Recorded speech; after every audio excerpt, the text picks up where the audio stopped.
প্রিয় দর্শক, এক সুন্দরী আপুর সাথে এখন কথা বলবো। আসসালামু আলাইকুম। ওয়ালাইকুম আসসালাম।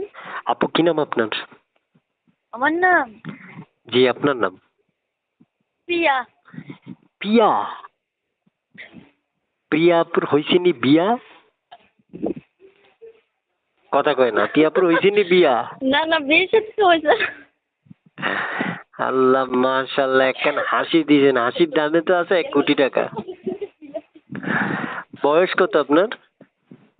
এই তো 18 বছর। 18? হুম।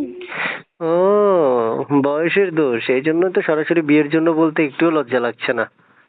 কেন আসছেন একটু বলেন। আইসে এরকম দায়িত্ব, ভালো একটা মনের মতো মানুষ পেলে বিয়ে শাদী করবো। যে আমার দায়িত্ব নেবে, আমার পাশে থাকতে।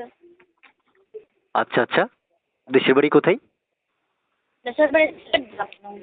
সিলেটের জাফলং? জি। কি করেন আপনি? আপনি স্টার মেশিনে কাজ করেন? সেলাই মেশিনে কাজ করেন? হ্যাঁ। এই নাম্বারটা কার? এই নাম্বারটা আমারই। ইমো আছে? নাই মনে হয়। আচ্ছা, কেমন বয়সে চাচ্ছেন? বেড়া মানুষ? মেয়েটা মানুষ তো চাইতেছে যেমনটাই বয়স হোক না কেন, জোয়ান হোক আর বুড়া হোক, যে পাশে থাকতে দায়িত্ব নেবে সেটাই তো যথেষ্ট। আচ্ছা, যে দর্শক শুনতে পেরেছেন, আমি বিদায় নিব। বিদায় নেওয়ার আগে আপনাদেরকে কিছু তথ্য দিলাম। বাকি কথাগুলো তার সাথে নিতে পারবেন, তাকে বলে নিতে পারবেন। তারপর কিছু বলবেন? না, আর কিছু বলার নেই। গুড বাই, বিদায়। ভালো থাকেন প্রিয়া আপু। আল্লাহ হাফেজ। বিয়ের দিন দাওয়াত